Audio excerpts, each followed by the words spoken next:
ನಮಸ್ಕಾರ ಗೆಳೆಯರಿ, stock market Kannada ಚಾನಲ್ಗೆ ಸ್ವಾಗತ ಸುಸ್ವಾಗತ. ಗೆಳೆಯರಿ, ವಿಡಿಯೋದಲ್ಲಿ ಇವತ್ತಿನ ನಮ್ಮ ಮಾರ್ಕೆಟ್ ಪರ್ಫಾರ್ಮೆನ್ಸ್ ಬಗ್ಗೆ ಒಂದಷ್ಟು ವಿಷಯವನ್ನ ತಿಳ್ಕೊಳ್ಳುವಂತ ಪ್ರಯತ್ನವನ್ನು ಮಾಡೋಣ. ಜೊತೆಗೆ ಇವತ್ತು ಕೂಡ ಹಲವು ಕಂಪನಿಗಳಿಗೆ ಸಂಬಂಧಪಟ್ಟಂತಹ ಅಪ್ಡೇಟ್ಗಳು ಬಂದಿದ್ದಾವೆ, ಅವುಗಳ ಬಗ್ಗೆ ಕೂಡ ತಿಳ್ಕೊಳ್ಳೋಣ. ಹಾಗೆ ಮಾರ್ನಿಂಗ್ ವಿಡಿಯೋದಲ್ಲಿ ಒಂದಷ್ಟು ಅಪ್ಡೇಟ್ ಗಳನ್ನ ಕೊಟ್ಟಿದ್ದೆ, ಅವುಗಳ ಪರ್ಫಾರ್ಮೆನ್ಸ್ ಅನ್ನ ಅಬ್ಸರ್ವ್ ಮಾಡಿದ್ದೀರಿ ಅಂದ್ಕೊಳ್ತೀನಿ. ನೋಡೋಣ ಇವತ್ತು ಯಾವೆಲ್ಲ ಅಪ್ಡೇಟ್ ಗಳಿದಾವೆ. ಅದರಲ್ಲಿ ಎಸ್ಪೆಷಲಿ ಮಾರ್ಕೆಟ್ ಅಂತೂ ಡೌನ್ ಟ್ರೆಂಡ್ ಅಲ್ಲಿ ಮೂವ್ ಆಗಿದೆ, ಅದ್ರ ಬಗ್ಗೆ ಕೂಡ ತಿಳ್ಕೊಳ್ಳೋಣ.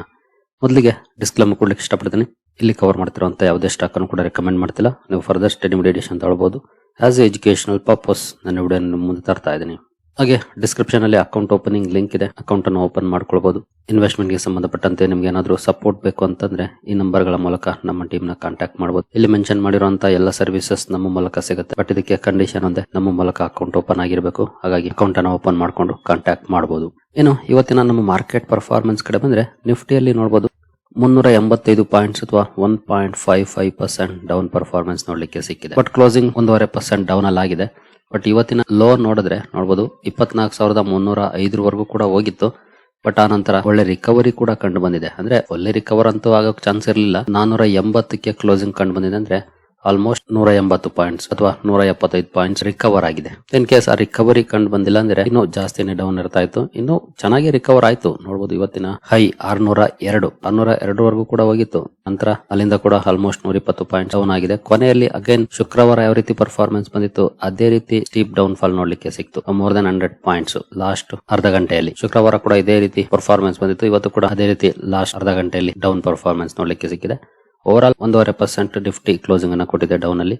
ಇನ್ನು ಸೆನ್ಸೆಕ್ಸ್ ಕಡೆ ಬಂದ್ರೆ ಇಲ್ಲಿ ಕೂಡ 1122 ಪಾಯಿಂಟ್ಸ್ ಅಥವಾ 1.4% ಡೌನ್ ಫಾಲ್ ಇದೆ. ಇಲ್ಲೂ ಸೇಮ್ ಚಾರ್ಟ್ ಪ್ಯಾಟರ್ನ್ ನಮಗೆ ನೋಡ್ಲಿಕ್ಕೆ ಕಾಣುತ್ತೆ. ನೋಡಬಹುದು ಇಲ್ಲೂ ಕೂಡ ಕೊನೆಯಲ್ಲಿ 350 ಪಾಯಿಂಟ್ಸ್ ಗಿಂತ ಜಾಸ್ತಿ ಡೌನ್ ಕೂಡ ಆಗಿದೆ ಕೊನೆ ಅರ್ಧ ಗಂಟೆಯಲ್ಲಿ. ಶುಕ್ರವಾರ ಕೊನೆ ಅರ್ಧ ಗಂಟೆಯಲ್ಲಿ ಡೌನ್ ಫಾಲ್ ನೋಡ್ಲಿಕ್ಕೆ ಸಿಕ್ತು. ಆನಂತರ ಶನಿವಾರ ನಮಗೆ ವಾರ್ ಬ್ರೇಕಿಂಗ್ ನ್ಯೂಸ್, ಆನಂತರ ಮಾರ್ಕೆಟ್ ಡೌನ್ ಟ್ರೆಂಡ್ ಅಲ್ಲೇ ಇದೆ. ಇವತ್ತು ಕೊನೆಯಲ್ಲಿ ಇದೇ ರೀತಿ ಡೌನ್ ಫಾಲ್ ಬಂದಿದೆ. ನೋಡೋಣ ಇವತ್ತೇನಾದ್ರೂ ಮತ್ತೆಂತದ್ದೇ ಯಾವ್ದಾದ್ರು ಬೇರೆ ಸುದ್ದಿ ಬರುತ್ತಂತ ಯುದ್ಧದ ಬಗ್ಗೆ ಮೇ ಬಿ ಬರ್ಬೋದು. ಸದ್ಯದ ಮಟ್ಟಿಗೆ ಏನಂತ ಯಾವುದೇ ಸುದ್ದಿ ಇಲ್ಲ. ಬಟ್ ಕೊನೆಯಲ್ಲಂತೂ ದಿಢೀರ್ ಅಂತ ಪ್ರಾಫಿಟ್ ಬುಕಿಂಗ್ ನೋಡ್ಲಿಕ್ಕೆ ಸಿಕ್ಕಿದೆ. ಏನು ಬ್ರಾಡ್ ಮಾರ್ಕೆಟ್ ಇಂಡೈಸಸ್ ಗಳ ಕಡೆ ಬಂದ್ರೆ ನಿಫ್ಟಿ ನೆಕ್ಸ್ಟ್ 50 ನಲ್ಲಿ ನೋಡಬಹುದು 2.7% ಡೌನ್ ಫಾಲ್ ಇದೆ. ನಂತರ ನಿಫ್ಟಿ 100 ಅಲ್ಲಿ 1.74% ಡೌನ್ ಫಾಲ್ ಇದೆ. ನಿಫ್ಟಿ 200 1.82% ಡೌನ್ ಆಗಿದೆ. ನಿಫ್ಟಿ 500 1.87% ಡೌನ್ ಆಗಿದೆ. ಅಂದ್ರೆ 1.5% ಇಂದ ಅಬೋವ್ 2.5% ವರೆಗೂ ಕೂಡ ಡೌನ್ ಪರ್ಫಾರ್ಮೆನ್ಸ್ ಇವತ್ತು ನೋಡ್ಲಿಕ್ಕೆ ಸಿಕ್ಕಿದೆ. ನಿಫ್ಟಿ 50 ಇಂದ ನಿಫ್ಟಿ 500 ವರೆಗೂ. ಇನ್ನು ಮಿಡ್ ಕ್ಯಾಪ್ ಕಡೆ ಬಂದ್ರೆ ಮಿಡ್ ಕ್ಯಾಪ್ 50 ಅಲ್ಲಿ ನೋಡಬಹುದು 1.95% ಡೌನ್ ಫಾಲ್ ಇದೆ. ಮಿಡ್ ಕ್ಯಾಪ್ 100 ಅಲ್ಲಿ 2.16% ಡೌನ್ ಫಾಲ್ ಇದೆ. ಮಿಡ್ ಕ್ಯಾಪ್ 150 2.19% ಡೌನ್ ಫಾಲ್ ಇದೆ.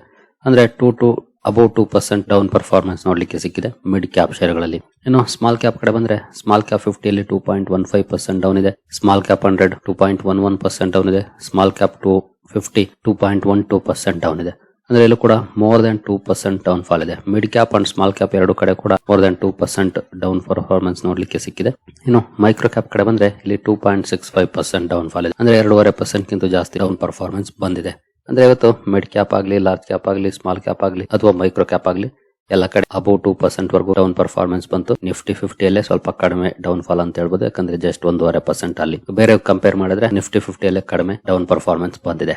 ಇನ್ನು ಸೆಕ್ಟೋರಲ್ ಇಂಡೈಸಸ್ ಗಳ ಕಡೆ ಬಂದ್ರೆ ಇವತ್ತು ನೋಡಬಹುದು ನಿಫ್ಟಿ ಐಟಿ ಇಂಡೆಕ್ಸ್ 0.11% ಪಾಸಿಟಿವ್ ಅಲ್ಲಿ ಪರ್ಫಾರ್ಮೆನ್ಸ್ ಅನ್ನ ಮಾಡಿದೆ. ಇದು ಒಂದೇ ಸೆಕ್ಟರ್ ಇವತ್ತು ಪಾಸಿಟಿವ್ ಅಲ್ಲಿ ಪರ್ಫಾರ್ಮ್ ಮಾಡಿರೋದು. ಇನ್ನೆಲ್ಲ ಕಡೆ ಡೌನ್ ಫಾಲ್ ಇದೆ. ಅದರಲ್ಲೂ ನಿಫ್ಟಿ ಆಟೋ ನೋಡಬಹುದು 2.5% ವರೆಗೂ ಡೌನ್ ಫಾಲ್ ಆಗಿದೆ. ಯಾಕೆ ಈ ರೀತಿ ಡೌನ್ ಫಾಲ್ ಆಗುತ್ತೆ ಅಂದ್ರೆ ಆಟೋ ಇಂಡೆಕ್ಸ್ ತುಂಬಾ ಚೆನ್ನಾಗಿ ಪರ್ಫಾರ್ಮ್ ಮಾಡಿದೆ. ಆಟೋ ಶೇರ್ಗಳು ಲಾಸ್ಟ್ 1 ಇಯರ್ ಅಲ್ಲಿ ಸಾಲಿಡ್ ಪರ್ಫಾರ್ಮೆನ್ಸ್ ಅನ್ನ ಮಾಡಿದ್ದು. ಹಾಗಾಗಿ ಪ್ರಾಫಿಟ್ ಬುಕಿಂಗ್ ನೋಡ್ಲಿಕ್ಕೆ ಸಿಗುತ್ತೆ ಇಂತ ಅನ್ಸರ್ಟೈನ್ ಕಂಡೀಷನ್ ಅಲ್ಲಿ. ಹಾಗಾಗಿ ಅಲ್ಲಿ ಸ್ವಲ್ಪ ಜಾಸ್ತಿ ಡೌನ್ ಫಾಲ್ ಇದೆ. ನಿಫ್ಟಿ ಬ್ಯಾಂಕ್ ಅಲ್ಲಿ 1.81% ಡೌನ್ ಆಗಿದೆ. ಫೈನಾನ್ಷಿಯಲ್ ಸರ್ವಿಸಸ್ ನಿಯರ್ಲಿ 2% ಡೌನ್ ಅಲ್ಲಿ ಕ್ಲೋಸಿಂಗ್ ಅನ್ನ ಕೊಟ್ಟಿದೆ. ಎಫ್ಎಂಸಿಜಿ 1.88% ಡೌನ್ ಆಗಿದೆ. ಮೀಡಿಯಾದಲ್ಲಿ 3% ಡೌನ್ ಇದೆ. ಮೆಟಲ್ ಕೂಡ ನೋಡಬಹುದು, ಮೆಟಲ್ ಇಂಡೆಕ್ಸ್ ಕೂಡ ತುಂಬಾ ಚೆನ್ನಾಗಿ ಪರ್ಫಾರ್ಮ್ ಮಾಡಿದೆ. ಹಾಗಾಗಿ ಅಲ್ಲಿ ಜಾಸ್ತಿ ಪ್ರಾಫಿಟ್ ಬುಕಿಂಗ್ ಇದೆ. ಜೊತೆಗೆ ಅನ್ಸರ್ಟನಿಟೀಸ್ ಇದೆ. ಯುದ್ಧದ ಕಾರಣಕ್ಕೆ ಒಳ್ಳೆ ಪರ್ಫಾರ್ಮೆನ್ಸ್ ಬಂದಿತ್ತು, ನೆಕ್ಸ್ಟ್ ಒಳ್ಳೆ ಪರ್ಫಾರ್ಮೆನ್ಸ್ ಬರಲ್ಲ ಅಂತ ಅಲ್ಲ. ಅನ್ಸರ್ಟೈನ್ ಕಂಡೀಷನ್ ಅಲ್ಲಿ ಯೂಶುವಲಿ ಏನ್ ಮಾಡ್ತಾರೆ ಇನ್ಸ್ಟಿಟ್ಯೂಷನ್ಸ್ ಅಥವಾ ಯಾವುದೇ ದೊಡ್ಡ ಇನ್ವೆಸ್ಟರ್ಸ್ ಆಗ್ಬೋದು, ವ್ಯಾಲ್ಯೂಯೇಷನ್ ತುಂಬಾ ಕಡಿಮೆ ಆಗಿರುವಂತ ಕಡೆ ಶಿಫ್ಟ್ ಮಾಡ್ತಾರೆ. ಇವೆಲ್ಲ ಈಗಾಗಲೇ ಒಳ್ಳೆ ಪರ್ಫಾರ್ಮೆನ್ಸ್ ಮಾಡಿದ್ವು. ಹಾಗಾಗಿ ಮೇ ಬಿ ಇಲ್ಲಿಂದ ತೆಗೆದು ಬೇರೆ ಕಡೆ ಶಿಫ್ಟ್ ಮಾಡುವಂತ ಕೆಲಸವನ್ನ ಮಾಡ್ತಾರೆ. ಹಾಗಾಗಿ ಮೆಟಲ್ ಅಲ್ಲಿ ನಿಯರ್ಲಿ 4% ಡೌನ್ ಫಾಲ್ ಇದೆ. ಫಾರ್ಮಾ 1.24% ಡೌನ್ ಅಲ್ಲಿ ಕ್ಲೋಸಿಂಗ್ ಅನ್ನು ಕೊಟ್ಟಿದೆ. PSU ಬ್ಯಾಂಕ್ ಗಳಲ್ಲೂ ಕೂಡ ಜಾಸ್ತಿ ಡೌನ್ ಫಾಲ್ ಇದೆ. ಅದಕ್ಕೆ ಕೂಡ ಕಾರಣ ಒಳ್ಳೆ ಪರ್ಫಾರ್ಮೆನ್ಸ್ ಇತ್ತೀಚಿನ ದಿನಗಳ 3.24% ಡೌನ್ ಅಲ್ಲಿ ಕ್ಲೋಸಿಂಗ್ ಕಂಡು ಬಂದಿದೆ. ರಿಯಾಲಿಟಿ ಮೋರ್ ದನ್ 3% ಡೌನ್ ಆಗಿದೆ. ಇಲ್ಲೂ ಕೂಡ ಒಳ್ಳೆ ಪರ್ಫಾರ್ಮೆನ್ಸ್ ನೋಡ್ಲಿಕ್ಕೆ ಸಿಕ್ಕಿತ್ತು. ಬಟ್ ಇತ್ತೀಚೆಗೆ ಎಸ್ಪೆಷಲಿ ಐಟಿ ಸೆಕ್ಟರ್ ಡೌನ್ ಆಗ್ಲಿಕ್ಕೆ ಶುರುವಾದ ಮೇಲೆ ರಿಯಾಲಿಟಿನಲ್ಲೂ ಕೂಡ ಜಾಸ್ತಿನೇ ಪ್ರಾಫಿಟ್ ಬುಕಿಂಗ್ ನೋಡ್ಲಿಕ್ಕೆ ಸಿಗ್ತಾ ಇದೆ. ಪ್ರೈವೇಟ್ ಬ್ಯಾಂಕ್ಸ್ 1.5% ಡೌನ್ ಆಗಿದೆ. ಹೆಲ್ತ್ ಕೇರ್ 1.4% ಡೌನ್ ಅಲ್ಲಿ ಕ್ಲೋಸಿಂಗ್ ಅನ್ನು ಕೊಟ್ಟಿದೆ. ಕನ್ಸ್ಯೂಮರ್ ಡ್ಯೂರಬಲ್ಸ್ 2.13% ಡೌನ್ ಆಗಿದೆ. ಆಯಿಲ್ ಅಂಡ್ ಗ್ಯಾಸ್ 3.09% ಡೌನ್ ಅಲ್ಲಿ ಕ್ಲೋಸಿಂಗ್ ಅನ್ನ ಕೊಟ್ಟಿದೆ. ಆಯಿಲ್ ಅಂಡ್ ಗ್ಯಾಸ್ ಜಾಸ್ತಿ ಇಂಪ್ಯಾಕ್ಟ್ ಆಗ್ತಾ ಇದೆ ಯುದ್ಧದ್ದು, ಹಾಗಾಗಿ ಅಲ್ಲಿ ಸ್ವಲ್ಪ ಜಾಸ್ತಿ ಡೌನ್ ಫಾಲ್ ಇದೆ. ಇನ್ನು ಕೆಮಿಕಲ್ ಕಡೆ ಬಂದ್ರೆ ಇಲ್ಲೂ ಕೂಡ ನೋಡಬಹುದು 1.13% ಡೌನ್ ಫಾಲ್ ಇದೆ. ಓವರ್ ಆಲ್ ಎಲ್ಲ ಕಡೆ ನಿಯರ್ಲಿ 2% ಇಂದ ಅಬೋವ್ 2.3% ವರೆಗೂ ಕೂಡ ಡೌನ್ ಪರ್ಫಾರ್ಮೆನ್ಸ್ ನೋಡ್ಲಿಕ್ಕೆ ಸಿಕ್ಕಿದೆ. ಐಟಿ ಸೆಕ್ಟರ್ ಮಾತ್ರ ಸ್ವಲ್ಪ ಪಾಸಿಟಿವ್ ಅಲ್ಲಿ ಪರ್ಫಾರ್ಮೆನ್ಸ್ ಅನ್ನ ಮಾಡಿದೆ ಇವತ್ತು. ಇನ್ನು ನಮ್ಮ ಮಾರ್ಕೆಟ್ ಈ ರೀತಿ ಪರ್ಫಾರ್ಮ್ ಮಾಡ್ತು. ಗ್ಲೋಬಲ್ ಮಾರ್ಕೆಟ್ಸ್ ಗಳಲ್ಲಿ ಪರಿಸ್ಥಿತಿ ಹೇಗಿದೆ ಈ ಕಡೆ ಬಂದ್ರೆ ನೋಡಬಹುದು. ಗ್ಲೋಬಲ್ ಮಾರ್ಕೆಟ್ ಗಳಲ್ಲಿ ಎಸ್ಪೆಷಲಿ ಯುರೋಪಿಯನ್ ಮಾರ್ಕೆಟ್ ಗಳಲ್ಲಿ ಒಳ್ಳೆ ಪರ್ಫಾರ್ಮೆನ್ಸ್ ಇದೆ. 1% ಅಬೋವ್ ಪಾಸಿಟಿವ್ ಪರ್ಫಾರ್ಮೆನ್ಸ್ ನೋಡ್ಲಿಕ್ಕೆ ಸಿಗ್ತಾ ಇದೆ. ಇನ್ನು ಏಷ್ಯನ್ ಮಾರ್ಕೆಟ್ ಗಳಲ್ಲಿ ಜಾಸ್ತಿ ನೆಗೆಟಿವ್ ಪರ್ಫಾರ್ಮೆನ್ಸ್ ಇದೆ. ಇದಕ್ಕೆ ಪ್ರಮುಖ ಕಾರಣ ಅಂತಂದ್ರೆ ಯುದ್ಧದ ಇಂಪ್ಯಾಕ್ಟ್ ಏಷ್ಯಾಗೆ ಜಾಸ್ತಿ ಆಗುತ್ತೆ. ಯಾಕೆಂದ್ರೆ supply chain disruption, middle East ಇಂದ ಆಯಿಲ್ ಆ ಕಡೆ ಬಂದಿಲ್ಲ ಅಂದ್ರೆ ಇಂಪ್ಯಾಕ್ಟ್ ಆಗುತ್ತೆ, ಪ್ರೈಸ್ ಜಾಸ್ತಿ ಆಗುತ್ತೆ, ಇನ್ಫ್ಲೇಷನ್ ಜಾಸ್ತಿ ಆಗುತ್ತೆ. ಈ ಎಲ್ಲ ಕ್ಯಾಸ್ಕೇಡಿಂಗ್ ಇಂಪ್ಯಾಕ್ಟ್ ನ ಕಾರಣಕ್ಕೆ ಏಷ್ಯನ್ ಮಾರ್ಕೆಟ್ ಗಳಲ್ಲಿ ಒಂದಷ್ಟು ನೆಗೆಟಿವ್ ಪರ್ಫಾರ್ಮೆನ್ಸ್ ಇದೆ. ಅದರಲ್ಲೂ ಎಸ್ಪೆಷಲಿ ಕೋಸ್ಪಿ ಬಿಗ್ ನೆಗೆಟಿವ್ ಪರ್ಫಾರ್ಮ್ ಮಾಡ್ತು. ನೋಡಬಹುದು ಇವತ್ತು ಕೂಡ 12% ಡೌನ್ ಆಗಿದೆ. ನಿನ್ನೆ 7.5% ಅಥವಾ 8% ಡೌನ್ ಫಾಲ್ ಇತ್ತು. ಇವತ್ತು 12% ಡೌನ್ ಆಗಿದೆ ಒಂದೇ ದಿನದಲ್ಲಿ ಕೊರಿಯಾ ಮಾರ್ಕೆಟ್. ಅದಕ್ಕೆ ಕಂಪೇರ್ ಮಾಡಿದ್ರೆ ಖಂಡಿತ ನಮ್ಮ ಮಾರ್ಕೆಟ್ ಅಲ್ಲಿ ಕಡಿಮೆ ಡೌನ್ ಫಾಲ್ ಅಂತಾನೆ ಹೇಳ್ಬೋದು. ಇವನ್ ನಿಕ್ಕೈಯಲ್ಲೂ ಕೂಡ ನಿಯರ್ಲಿ 4% ಡೌನ್ ಫಾಲ್ ಇದೆ. ಒಟ್ಟಿನಲ್ಲಿ Asian markets big negative perform ಮಾಡಿದ್ದಾವೆ. ಬಟ್ ಯುರೋಪಿಯನ್ ಮಾರ್ಕೆಟ್ ಗಳಲ್ಲಿ ಒಳ್ಳೆ ಪರ್ಫಾರ್ಮೆನ್ಸ್ ನೋಡ್ಲಿಕ್ಕೆ ಕಾಣ್ತಾ ಇದೆ. ಇನ್ನು ಕ್ರೂಡ್ ಕಡೆ ಬಂದ್ರೆ ಕ್ರೂಡ್ ಆಲ್ಮೋಸ್ಟ್ 83-84 ರೇಂಜ್ ಅಲ್ಲಿ ಸ್ಟಾಗ್ನೆಂಟ್ ಆಗಿದೆ ನಿನ್ನೆಯಿಂದ. ಇದು ಒಳ್ಳೆ ಬೆಳವಣಿಗೆ. ಫರ್ದರ್ ರ್ಯಾಲಿ ಬರದೆ ಇದೇ ರೇಂಜ್ ಅಲ್ಲಿ ಇರೋದು ಅಥವಾ ಡೌನ್ ಆಗೋದು. ಸದ್ಯದ ಮಟ್ಟಿಗಂತೂ 83-84 ರೇಂಜ್ ಅಲ್ಲಿ ಇದೆ ನೋಡಬಹುದು. ಮಾರ್ನಿಂಗ್ ನೋಡಿದಾಗ್ಲೂ ಕೂಡ ಆಲ್ಮೋಸ್ಟ್ ಇದೇ ರೇಂಜ್ ಅಲ್ಲಿ ಈಗಲೂ ಕೂಡ ಅಲ್ಲೇ ಇದೆ. ಅಂತ ದೊಡ್ಡ ಮೊಮೆಂಟಮ್ ಇವತ್ತು ಮತ್ತೆ ಸಿಕ್ಕಿಲ್ಲ. ಅದೊಂದು ಪಾಸಿಟಿವ್ ಅಂತಾನೆ ಹೇಳ್ಕೊಳ್ಬಹುದು. ಇನ್ನು ಬೇರೆ ಸುದ್ದಿಗಳ ಕಡೆ ಬಂದ್ರೆ ಗೋಲ್ಡ್ ಅಂಡ್ ಸಿಲ್ವರ್ ETF ಗಳಲ್ಲಿ ಇವತ್ತು ಡೌನ್ ಫಾಲ್ ಕಂಡು ಬಂದಿದೆ. ಇದರ ವಾಸನೆ ನೆನ್ನೆನೆ ಬಡದಿತ್ತು. ಅದರ ಬಗ್ಗೆ ನೆನ್ನೆನೆ ಒಂದು ವಿಡಿಯೋನ ಕೂಡ ಕವರ್ ಮಾಡಿದ್ದೆ ನಾನು. ಯಾಕೆ ಡೌನ್ ಆಗ್ತಿರಬಹುದು ಅನ್ನೋದ್ರ ಬಗ್ಗೆ 100% ಅದೇ ಕಾರಣ ಅಂತ ಏನಲ್ಲ, ಬಟ್ ಅದು ಕೂಡ ಒಂದು ಕಾಂಟ್ರಿಬ್ಯೂಟರ್ ಡೌನ್ ಫಾಲ್ ಗೆ. ಒಂದಷ್ಟು down fall gold and silver ETF ಗಳಲ್ಲಿ ಇವತ್ತು ನೋಡ್ಲಿಕ್ಕೆ ಸಿಕ್ಕಿದೆ. ಇನ್ನು ಇವತ್ತು PNG's reward diamond jewellery IPO ದ ಲಿಸ್ಟಿಂಗ್ ಇತ್ತು.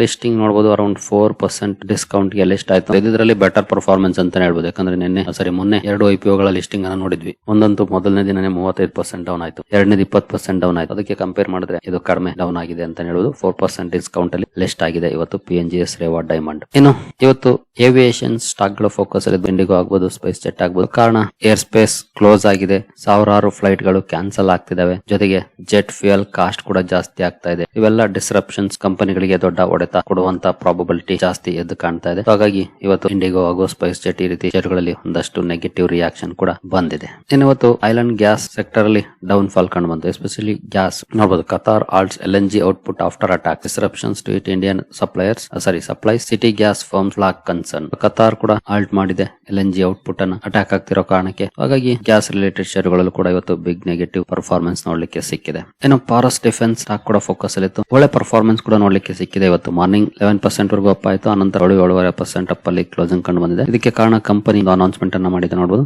It had signed a memorandum of understanding with Green Optics Co Limited South Korea to collaborate the field of optics and optical system. Company South ಕೊರಿಯಾದ Green Optics ಜೊತೆ optics and optical systems ಗೆ ಸಂಬಂಧಪಟ್ಟಂತೆ ಒಪ್ಪಂದವನ್ನ ಮಾಡಿಕೊಂಡಿದೆ. ಈ ಒಪ್ಪಂದ ಒಂದಷ್ಟು positive performance ಗೆ ಕಾರಣ ಆಗಿದೆ ಪಾರಸ್ ಡಿಫೆನ್ಸ್ ಶೇರ್ ಅಲ್ಲಿ ಇವತ್ತು. ನಂತರ DCX ಸಿಸ್ಟಮ್ಸ್ ಕೂಡ ಫೋಕಸ್ ಅಲ್ಲಿತ್ತು ಇವತ್ತು. ಕಾರಣ ಕಂಪನಿ PCB ಅಸೆಂಬ್ಲಿ ಕೆಪಾಸಿಟಿಯನ್ನ ಜಾಸ್ತಿ ಮಾಡ್ಕೊಂಡಿದೆ. ಜೊತೆಗೆ 20 ಕೋಟಿ ಆರ್ಡರ್ ಅನ್ನು ಕೂಡ ಪಡ್ಕೊಂಡಿದೆ. ಈ ಸುದ್ದಿ ಕಾರಣಕ್ಕೆ ಸ್ಟಾಕ್ ಫೋಕಸ್ ಅಲ್ಲಿತ್ತು. ಸ್ಟಾಕ್ ಅಲ್ಲಿ ಪಾಸಿಟಿವ್ ರಿಯಾಕ್ಷನ್ ಬರಲಿಲ್ಲ. 3% ಎಂದು ಜಾಸ್ತಿ ಡೌನ್ ಅಲ್ಲಿ ಕ್ಲೋಸಿಂಗ್ ಕಂಡು ಬಂದಿದೆ. ನಂತರ ಹಿಂದೂಸ್ತಾನ್ ಏರೋನಾಟಿಕ್ಸ್ ಕೂಡ ಫೋಕಸ್ ಅಲ್ಲಿತ್ತು. ಮಾರ್ನಿಂಗ್ ವಿಡಿಯೋದಲ್ಲಿ ಹಾಗೂ ನಿನ್ನೆ ರಾತ್ರಿ ವಿಡಿಯೋದಲ್ಲಿ ಇದ್ರ ಬಗ್ಗೆ ಅಪ್ಡೇಟ್ ಅನ್ನು ಕೊಟ್ಟಿದೆ. 2900 ಕೋಟಿ ಆರ್ಡರ್ ಸಿಕ್ಕಿರೋ ಬಗ್ಗೆ. ALH MK3 helicopters order, but ಇಲ್ಲಿ ಏನು ಪಾಸಿಟಿವ್ ಇಂಪ್ಯಾಕ್ಟ್ ಆಗಲಿಲ್ಲ. ಮೋರ್ ದನ್ 2% ಡೌನ್ ಅಲ್ಲಿ ಸ್ಟಾಕ್ ಕ್ಲೋಸಿಂಗ್ ಅನ್ನು ಕೊಟ್ಟಿದೆ.